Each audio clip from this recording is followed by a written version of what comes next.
ಕೂಡ ನೆರವೇರಿದ್ದಾರೆ, ಅನೇಕ ರಕ್ಷಣೆ ಮಾಡುವ ಜೀವನ ಕಳ್ಕೊಂಡಿದ್ದಾರೆ ರಕ್ಷಣೆ ಮಾಡ್ಕೊಂತ. ಸೊ ಹೀಗಾಗಿ ಇವತ್ತು ಕಾಶ್ಮೀರದ ಅವಿಭಾಜ್ಯ ಭಾರತ ದೇಶದ ಇದು ಅದಕ್ಕೆ ಜನತೆ ಎಲ್ಲರೂ ಕೂಡ ಭಾರತೀಯರು, ಅವರು ಮುಸ್ಲಿಮ್ಸ್ ಇರ್ಬೋದು, ಹಿಂದೂಗಳು ಇರ್ಬೋದು, ಮತ್ತು ಅವರೆಲ್ಲರೂ ಕೂಡ ಭಾರತ ಜೊತೆಗಿದ್ದಾರೆ. ಈ ಪಾಕಿಸ್ತಾನದ ಈ ಉಗ್ರವಾದಿಗಳನ್ನ ಇವತ್ತು ದಿವಸ ಅವರೆಲ್ಲರೂ ಕೂಡ ತಿರಸ್ಕಾರ ಅದು ರಾಜತಾಂತ್ರಿಕ ಪ್ರಶ್ನೆ ಆಗ್ತದೆ. ಒಂದು ದಿವಸ ನಾನು ಏನೋ ಒಂದು ಹೇಳುವಂಥ ನಾವು ಒಂದು ದಿವಸ ಹೇಳ್ತೇನೆ. ಇವತ್ತು ಎಲ್ಲ ವಿಶ್ವದ ಎಲ್ಲ ರಾಜ್ಯಗಳನ್ನು ಇವತ್ತು ನಾನು ನೋಡ್ತಾ ಇದೆ. ಇವತ್ತು ಚೈನಾದವರು ಏರ್ಫೋರ್ಸ್ ಅನ್ನು ಕೊಡ್ತಾ ಇದ್ದಾರೆ ಅಂತೇಳಿ ವಿಮಾನಗಳನ್ನು ಕೊಡ್ತಿದ್ದಾರೆ. ಇವೆಲ್ಲರೂ ಕೂಡ ಅವರೆಲ್ಲರಿಗೂ ಕೂಡ ಫಾರ್ವರ್ಡ್ ಮಾಡ್ಕೊಡ್ಬೇಕು. ನಾವು ರಾಜತಾಂತ್ರಿಕ ನೋಡಿಸ್ಕೊಂಡು ಈ ರೀತಿ ನಾಳೆ ಅವ್ರ ದೇಶದಲ್ಲ ದಿನಪತ್ರಿಕೆಗಳ ಮೇಲೆ ಅವ್ರಿಗೆ ಇದು ಆದರೆ ಈ ಟೆರರಿಸಮ್ ಅನ್ನು ಹತ್ತಿಕ್ಬೇಕು. ಇದಕ್ಕೆ ಅಮೆರಿಕಾನು ನಮಗೆ ನಮ್ಮ ಜೊತೆಗೆ ಇರಬೇಕು, ಯುರೋಪಿಯನ್ ರಾಷ್ಟ್ರಗಳು ನಮ್ಮ ಜೊತೆಗೆ ಇರಬೇಕು, ಆಮೇಲೆ ಇವತ್ತು ದಿವಸ ಚೈನಾನು ಕೂಡ ಇರಬೇಕು. ಎಲ್ಲ ರಾಷ್ಟ್ರಗಳು ಮತ್ತು ಭಾರತದ ಸುತ್ತಮುತ್ತ ಇರುವಂತಹ ಎಲ್ಲ ದೇಶಗಳು ಇಟ್ಟಿದ್ದಾವೆ. ಆ ಎಲ್ಲ ದೇಶಗಳು ಇವತ್ತು ಪರಸ್ಪರ ನಾವು ಈ ಟೆರರಿಸಮ್ ಅನ್ನು ಅವರ ಆದಾಗ ನಾವು ಅದನ್ನ ಅವ್ರ ನೆರವಿಗೆ ನಾವು ಕೊಡಬೇಕು. ಈ ರೀತಿ ಒಂದು ದಿವಸ ಆಗಿ ಒಂದು ದಿವಸ ಈ ಪಾಕಿಸ್ತಾನ ಏನಿದೆ ಅದೊಂದು ದರಿದ್ರ ದೇಶ. ಅವರಲ್ಲಿ ಏನೂ ಇಲ್ಲ, ಅವ್ರಿಗೆ ಬೇರೆ ಕೆಲಸನೂ ಇಲ್ಲ. ಅವರು ಇಂಥ ಕೆಲಸಗಳನ್ನು ಮಾಡ್ಕೊಂಡು ಮುಂದುವರೆದಿದ್ದಾರೆ. ಬಹುಶಃ ಯಾರು ಕೂಡ ಅದರ ಅವ್ರ ರಾಷ್ಟ್ರದಲ್ಲೇ ಅವ್ರ ಪರಿಸ್ಥಿತಿ ಏನಿದೆ ಅಂತ ಎಲ್ಲರಿಗೂ ಗೊತ್ತಿದೆ. ಅನೇಕರು ಜನ ಇವತ್ತು ದಿವಸ ಸೇರಿದಂತೆ ರಾಜೀನಾಮೆ ಕೊಟ್ಟು ಹೋಗಿದ್ದಾರೆ, ಅನೇಕರು ಅಲ್ಲಿ ಟೀಕೆ ಮಾಡ್ತಾ ಇದ್ದಾರೆ. ಹೀಗಾಗಿ ಒಂದು ಹೇಯ ಕೃತ್ಯ, ಅದೊಂದು ಹೇಳಿತನದ ಕೃತ್ಯ ನಿರಪರಾಧಿಗಳ ಮೇಲೆ, ಪಾಪ ಟೂರಿಸಂ ಮೇಲೆ. ಮತ್ತು ನಮ್ಮ ಕೇಂದ್ರ ಸರ್ಕಾರ ಕೂಡ ಎಚ್ಚೆತ್ತುಕೊಂಡು, ಯಾಕಂದ್ರೆ ನಾವು ಅಲ್ಲಿ ಎಲ್ಲ ಸಂಪೂರ್ಣವಾದಂಥ ಫೋರ್ಸಸ್ ಅನ್ನು ವಿಡ್ರಾ ಮಾಡಿದ್ದೀವಿ, ಸೈನ್ಯವನ್ನು ವಿಡ್ರಾ ಮಾಡ್ಕೊಂಡಿದ್ದೀವಿ. ಅದರ ಒಂದು ದುರುಪಯೋಗ ಪಡ್ಕೊಂಡಿದೆ. ನಾನು ಇದರಲ್ಲಿ ರಾಜಕೀಯ ಮಾಡಲಿಕ್ಕೆ ಬಯಸೋದಿಲ್ಲ. ಆದರೆ ಒಂದು ದಿವಸ ಒಂದು ಸೂಕ್ತವಾದಂಥ ಪೊಲೀಸ್ ವ್ಯವಸ್ಥೆ, ಬಂದೋಬಸ್ತ್ ವ್ಯವಸ್ಥೆ ಅಡಿಕ್ವೇಟ್ ಆಗಿ ಒಂದು ದಿವಸ ಅಲ್ಲಿ ಸೈನ್ಯ ವ್ಯವಸ್ಥೆ ಮಾಡಬೇಕು. ಯಾಕಂದ್ರೆ ಇಲ್ಲಿ ಅಲ್ಲಿ ಏನೂ ಕೂಡ ಒಂದು ದಿವಸ ಇದು ಇದ್ದಾಗ ಈ ರೀತಿ ನಾವು ದುರುಪಯೋಗ ಪಡ್ಕೊಂಡಿದ್ದಾರೆ. ಅಲ್ಲಿ ಎಲ್ಲರೂ ಕೂಡ ಸ್ವಲ್ಪ ತಕ್ಕ ಮಟ್ಟಿಗೆ ಇವತ್ತು ದಿವಸ ಸೈನ್ಯವನ್ನು, ತಕ್ಕ ಮಟ್ಟಿಗೆ ಒಂದು ದಿವಸ ಪೊಲೀಸರನ್ನ ಒಂದು ದಿವಸ ಅಲ್ಲೆಲ್ಲ ಕಡೆ ಕೂಡ ಮಾಡಬೇಕು. ಮತ್ತೆ ಟೂರಿಸಂ ಒಂದು ದಿವಸ ಮತ್ತೆ ಅದನ್ನು ಬೆಳವಣಿಗೆ ಆಗಬೇಕು, ಮತ್ತೆ ನಾರ್ಮಲ್ ಸಿಕ್ಸ್ ಬರಬೇಕು. ನಾನು ನಿನ್ನೆ ಒಂದು ವಿಡಿಯೋ ನೋಡ್ತಾ ಇದ್ದೆ ಟಿವಿಯಲ್ಲಿ. ನಮ್ಮ ಅತುಲ್ ತಿವಾರಿ ನಮ್ಮ ಹಿಂದಿ ಇದರಲ್ಲಿ ಆ್ಯಕ್ಟರು, ಶ್ರೇಷ್ಠ ಇದನ್ನು ಬಂದಂಥವ್ರು, ಅವರು ಅಲ್ಲಿ ಹೋಗಿದ್ದಾರೆ, ಪಾಲ್ಗಾಮ್ಗೆ ಹೋಗಿದ್ದಾರೆ. ಶೇರ್ ಮಾಡ್ತೀನಿ ತಿರ್ಬೇಕು ನಿಮ್ಮ ಹತ್ರ ಹೋಗಿ. ಅತುಲ್ ತಿವಾರಿ ಅವರು ಹೋಗಿ ಒಂದು ದಿವಸ ಅಲ್ಲಿ ಹೋಗಿ ಮತ್ತೆ ಅದು ನಮ್ಮದು ಕಾಶ್ಮೀರ ನಮ್ಮದು ನಮ್ಮ ಅದು ಅಂತೇಳಿ ಇದು ಮಾಡಿದ್ದಾರೆ. ಅದಕ್ಕೆ ಭಾಳಷ್ಟು ಪ್ರೋತ್ಸಾಹ ಮಾಡಿದರೆ ಭಾಳಷ್ಟು ಜನಕ್ಕೆ ಅದಕ್ಕೆ ಮತ್ತೆ ಸಹಜ ಸ್ಥಿತಿ ಬರಬೇಕು. ಮತ್ತೆ ಅದು ನಮ್ಮ ಕಾಶ್ಮೀರ ನಮ್ಮ ಭಾರತ ದೇಶದ ಸ್ವಿಟ್ಜರ್ಲ್ಯಾಂಡ್ ಇದ್ದಂಗೆ ಅದನ್ನ ಅಭಿವೃದ್ಧಿ ಆಗಲಿಕ್ಕೆ ಮತ್ತೆ ಟೂರಿಸಂ ಒಂದು ದಿವಸ ಅಭಿವೃದ್ಧಿ ಮಾಡಬೇಕು. ನಾವು ಎಲ್ಲರೂ ಕೂಡ ಅವ್ರಿಗೆ ಯಾರು ಪಾಪ ಜೀವವನ್ನು ಕೊಡಿದ್ದಾರೆ ಅವ್ರಿಗೆ ನಾವು ಸಂತಾಪವನ್ನು ಸಲ್ಲಿಸುವ ಮೂಲಕ ಅವ್ರಿಗೆ ಧೈರ್ಯ ತರಬೇಕು. ಮತ್ತು ಇದರಿಂದ ನಾವು ವಿಚಲಿತರಾಗಿ ನಾವು ಇದಾಗೋದಿಲ್ಲ. ಏನು ಅತುಲ್ ತಿವಾರಿ ಅವರು ಹೇಳಿದಾಗೆ ಒಂದು ದಿವಸ ನಾವು ಕಾಶ್ಮೀರಕ್ಕೆ ಹೋಗಬೇಕು. ಕೇಂದ್ರ ಸರ್ಕಾರ ಸೂಕ್ತವಾದಂಥ ರಕ್ಷಣೆಯಿಂದ ಎಲ್ಲರಿಗೂ ಪ್ರವಾಸಿಗರಿಗೆ ಕೊಡಬೇಕು. ಜಿಲ್ಲೆಯಲ್ಲಿ ಕುಡಿಯುವ ನೀರು ಬಹಳಷ್ಟು ಸಮಸ್ಯೆ ಆಗ್ತಿರೋದು. ತೆಲಂಗಾಣ ನೀರು ಕುಡಿದ ಎಫೆಕ್ಟ್ ಆಗ್ತಾ ಇದೆ. ಹಾಗೇನಿಲ್ಲ, ಈಗ ನಮಗೆ ಕುಡಿಲಿಕ್ಕೆ ನೀರಿಗೆ ಏನೂ ತೊಂದರೆ ಇಲ್ಲ. ತೆಲಂಗಾಣ ನೀರು ಬಿಟ್ಟಿದ್ದಕ್ಕೂ ಅದಕ್ಕೂ ಸಂಬಂಧ ಇಲ್ಲ. 1 TMCಗೆ ಭಾಳ ಡಿಫ್ರೆನ್ಸ್ ಆಗಲ್ಲ. ಯಾಕಂದ್ರೆ ಕುಡಿಯಕ್ಕೆ ಬೇಕಾದಾಗ ನಾವು ಈಗ ಎಲ್ಲ ಕಡೆ ಕೂಡ ಮಲ್ಟಿಪಲ್ ಸ್ಕೀಮ್ಸ್ಗೂ ಮನೆತನ ನೀರು ಕೊಡ್ತಾರೆ, ಈಗ ನೀರು ಕೊಡ್ತಾ ಇದ್ದೀವಿ. ಲೈವ್ ಸ್ಟೋರೇಜ್ ಇವತ್ತು ನಮ್ಮ ಕಡೆ ಇದೆ. ಪ್ರಸೆಂಟ್ ಬಂದರೆ ನಮ್ಗೆ ಕುಡಿಯಕ್ಕೆ ನಾವು ಡೆಡ್ ಸ್ಟೋರೇಜ್ಗೂ ಹೋಗ್ಬೋದು. ಹೀಗಾಗಿ ಅದೊಂದು ಸಮಸ್ಯೆ.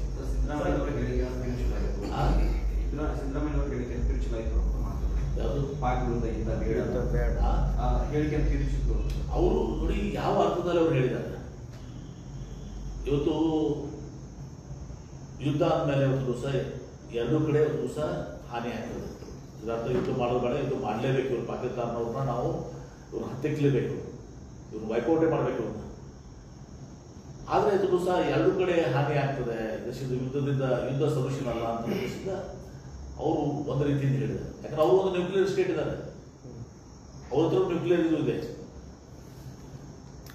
ಹೀಗಾಗಿ ನಾವು ಬಹಳ ಎಚ್ಚರಿಕೆಯಿಂದ ನಾವು ಯುದ್ಧ ಮಾಡಲೇಬೇಕು. ಅವ್ರಿಗೆ ಯಾರು ಮಾತಿಲ್ಲ, ಬಹಳ ಎಚ್ಚರಿಕೆಯಿಂದ ಬಹಳ ಇದರಿಂದ ಮಾಡಬೇಕು. ಅದು ಬುಮ್ರಾಂಗ್ ಆಗಬಾರ್ದು.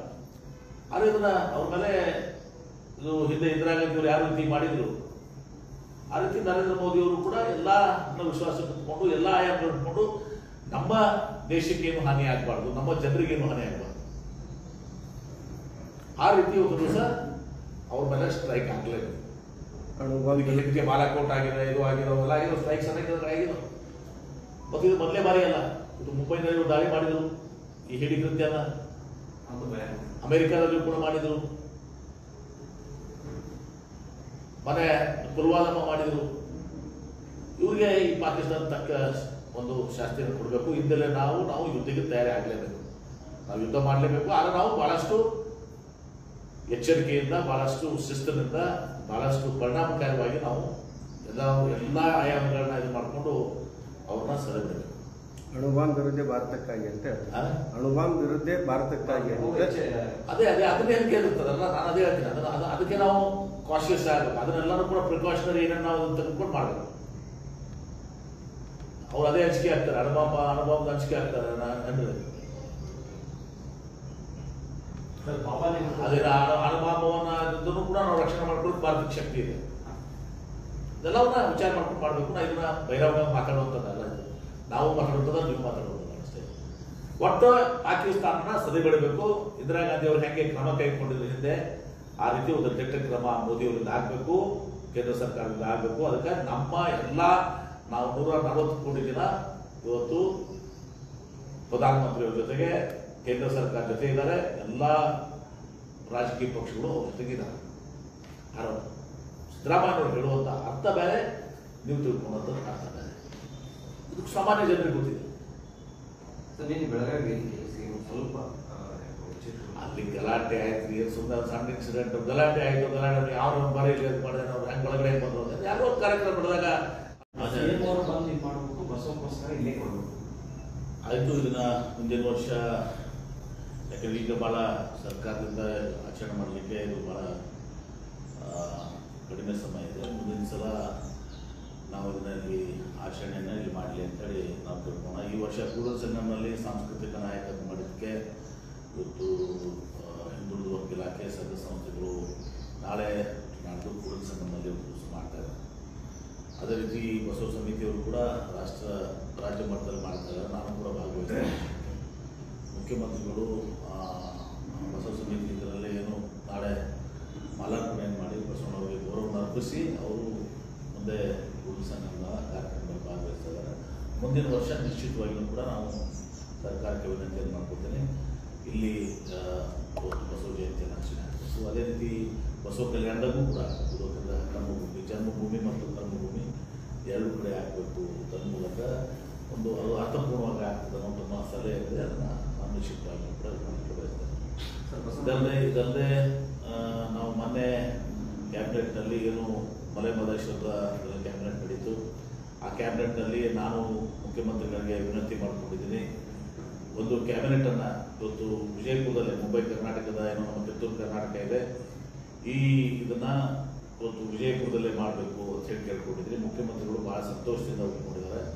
ಇನ್ನು 12 ತಿಂಗಳಲ್ಲಿ ಇವತ್ತು ವಿಜಯಪುರದಲ್ಲಿ ಒಂದು ವಿಶೇಷ ಸಂಪುಟ ಸಭೆ ಆಗ್ತದೆ.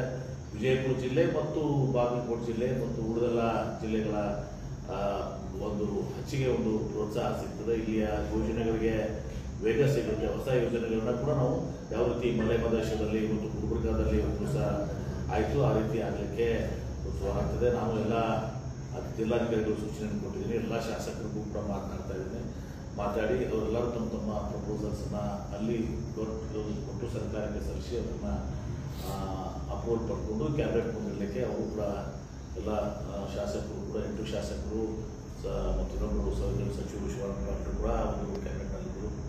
ಸೊ ಎಲ್ಲರೂ ಅದನ್ನು ಮಾಡಿಸಿ ಎಲ್ಲ ಇಲಾಖೆಗಳಿಂದ ಟೂರಿಸಂ ಹಿಡ್ಕೊಂಡು, ನೀರಾವರಿ ಹಿಡ್ಕೊಂಡು, ಶಿಕ್ಷಣ ಇಲಾಖೆ ಹಿಡ್ಕೊಂಡು ಎಲ್ಲ ಇಲಾಖೆಯಿಂದ ಇವತ್ತು ಪ್ರಸ್ತಾವನೆಗಳನ್ನ ಇದು ಮಾಡಿಕೊಂಡು ಒಂದು ವಿಜಯಪುರ ಜಿಲ್ಲೆಗೆ ಬಹುಶಃ ಆ ಒಂದು ಕ್ಯಾಬಿನೆಟ್ನಿಂದ ನಾವು ಹೆಚ್ಚಿಗೆ ಒಂದು ನಮಗೆ ಏನು ಬೇಡಿಕೆಗಳಿದಾವೆ ಆ ಬೇಡಿಕೆಗಳನ್ನು ಈಡೇರಿಸ್ಕೊಳ್ಳೋಕ್ಕೆ ಸಾಧ್ಯ ಆಯಿತು. ನಾನು ಕೆಲವೊಂದು ಲಿಸ್ಟನ್ನು ಮಾಡಿದ್ದೀನಿ. ನನ್ನ ಮತಕ್ಷೇತ್ರದಾಗಲಿ, ಜಿಲ್ಲೆದಾಗಲಿ, ವಿಜಯಪುರ ನಗರದಲ್ಲಿ ಫ್ಲೈಓವರ್ ಇದೆ, ನಗರ ಫ್ಲೈಓವರ್, ಹೀಗೆ ನಾನು ಕೂಡ ಲಿಸ್ಟ್ ಮಾಡಿದ್ದೀನಿ. ಎಲ್ಲ ಶಾಸಕರಿಗೂ ಕೂಡ ನಾವು ಅವರ ಮತಕ್ಷೇತ್ರದ ಅಥವಾ ಜಿಲ್ಲೆಯ ಏನು ಬೇಡಿಕೆಗಳಿದಾವೆ ಬೇಡಿಕೆಗಳನ್ನ ನಾವು ಯಾಕಂದ್ರೆ ಬರೀ ಡೈರೆಕ್ಟಾಗಿ ಕ್ಯಾಬಿನೆಟ್ಗೆ ಬರಲ್ಲ. ಮೊದಲು ಅದನ್ನು ಆಡಳಿತಾತ್ಮಕ ಅನುಮೋದನೆ ಮಾಡ್ಕೋಬೇಕು.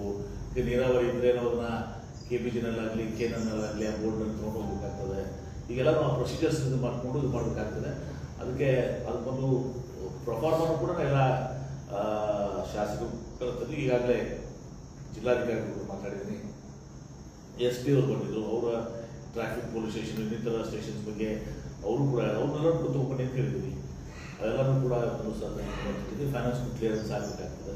ಇದೆಲ್ಲ ಮಾಡಿ ವಿಜಯಪುರದಲ್ಲಿ ಒಂದು ಐತಿಹಾಸಿಕ ಬಸವ ಜನ್ಮಭೂಮಿ ಆದಿಲ್ಶಾಹಿ ಒಂದು ಇದರಲ್ಲಿ ಒಂದು ಸಂಪೂರ್ಣ ಸಭೆ ನಡೀತದೆ. ಒಟ್ಟು ಒಂದು ಜವಾಬ್ದಾರಿ ಸುದ್ದಿ ನಿಮಗೆ 2-3 ತಿಂಗಳಲ್ಲಿ ಅದೆಲ್ಲ ಪ್ರಪೋಸಲ್ಸ್ದಲ್ಲಿ ಬರಬೇಕು. ನೀವು ನಾಳೆ ಮಾಡ್ತಾರೆ ಪ್ರಪೋಸಲ್ಸ್ ಎಲ್ಲ ಬಂದು ಬೆನಿಫಿಟ್ ಆಗುತ್ತಲ್ಲ.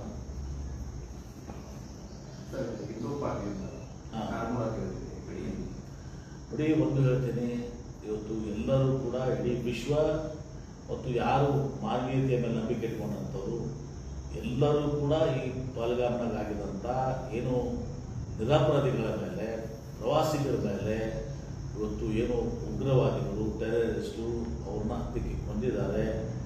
ಅದು ಅತ್ಯಂತ ಒಂದು ಹೀನಾಯ ಕೃತಿ ಮತ್ತು ಹೇಡಿತನದ ಕೃತಿ. ಎಲ್ಲರೂ ಕೂಡ ಖಂಡಿಸ್ತೀವಿ. ಇವ್ರನ್ನ ನಾವು ದಿವಸ ಹುಡುಕ್ಯಾಡಿ ಅದನ್ನು ತೆಗೆದು ಅವ್ರನ್ನ ಗುಂಡಿಟ್ಕೊಳ್ಬೇಕು. ಅವ್ರನ್ನ ಈಗ ಎರಡು ಮಾತು ಇಲ್ಲ.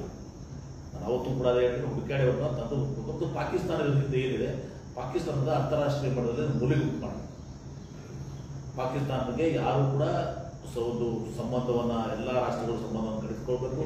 ಯಾರೂ ಕೂಡ ಪಾಕಿಸ್ತಾನಕ್ಕೆ ಸಹಾಯ ಮಾಡುವಂಥದ್ದು ನಿಲ್ಲಬೇಕು.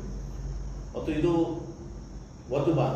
ಇಲ್ಲಿ ನಾವು ಅನೇಕರು ಇವತ್ತು ಸಹ ಇಸ್ಲಾಂನಲ್ಲಿ ಅಲ್ಲಿಯ ಪಲ್ಗಾಮ್ನಲ್ಲೇ ಕೂಡ ಒಂದು ಸಲ ಕಾಶ್ಮೀರದ ಹೇಳಿದ್ರು, ಇಸ್ಲಾಂನಲ್ಲಿ ಇಂಥ ಕೃತ್ಯಗಳಿಗೆ ಅವಕಾಶ ಇಲ್ಲ, ಮಾನವೀಯತೆಯನ್ನು ಮಾಡುವಂಥದ್ದು ನಿರಪರಾಧಿಗಳನ್ನ ಇದು ಮಾಡುವಂಥದ್ದು ಕೂಡ ಇಸ್ಲಾಂನಲ್ಲಿ ಇಲ್ಲ ಇತ್ತು ಸಹ.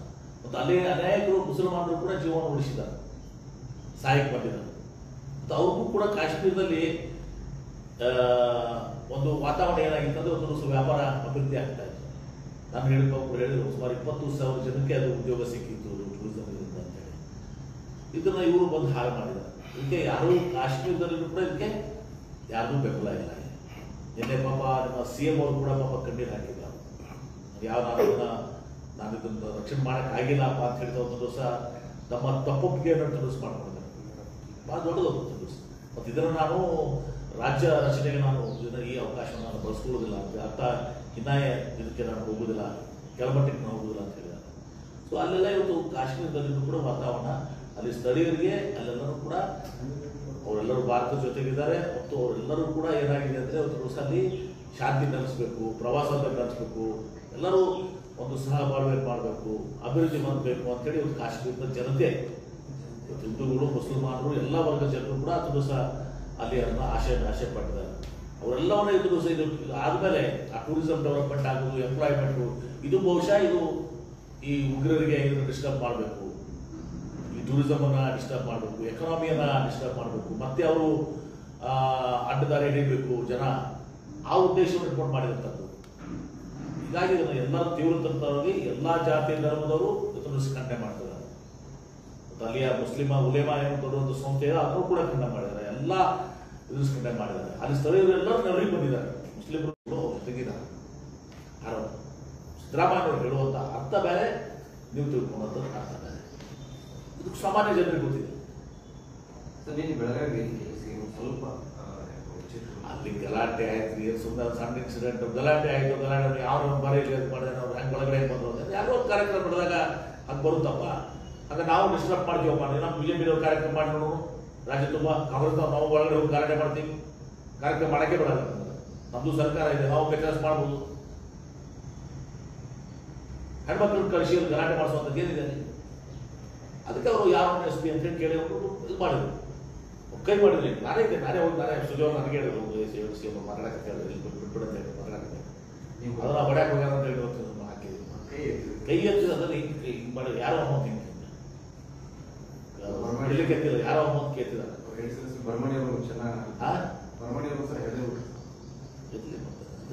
ತಪ್ಪಲ್ಲ ಹೆಂಗೆ ಬರ್ತಾರೆ ಒಳಗಡೆ? ಎಷ್ಟು ಧೈರ್ಯ ಅವ್ರಿಗೆ? ಒಂದು ಕಾರ್ಯಕ್ರಮ ಕಾಂಗ್ರೆಸ್ ಕಾರ್ಯಕ್ರಮ ಮಾಡಿದಾಗ ಈಗ ನಾನು ನರೇಂದ್ರ ಮೋದಿ ಅವ್ರದ್ದು ಕಾರ್ಯಕ್ರಮ ನಡೆದಿರ್ತದೆ, ಅವ್ರು ನಾವೊಂದು 50 ಮಂದಿ ಒಳಗಡೆ ಹೋಗಿ ದಾರಿ ಮಾಡಿದ್ರೆ ಸರಿನಾ? ನಿಮ್ಮ ಕಾರ್ಯಕ್ರಮ ನೀವು ಮಾಡ್ಕೊಂಡು ನಮ್ಮ ಕಾರ್ಯಕ್ರಮ ನಾವು ಮಾಡ್ಕೋತೀವಿ. ಬರಲ್ವಾ ನಮಗೂ?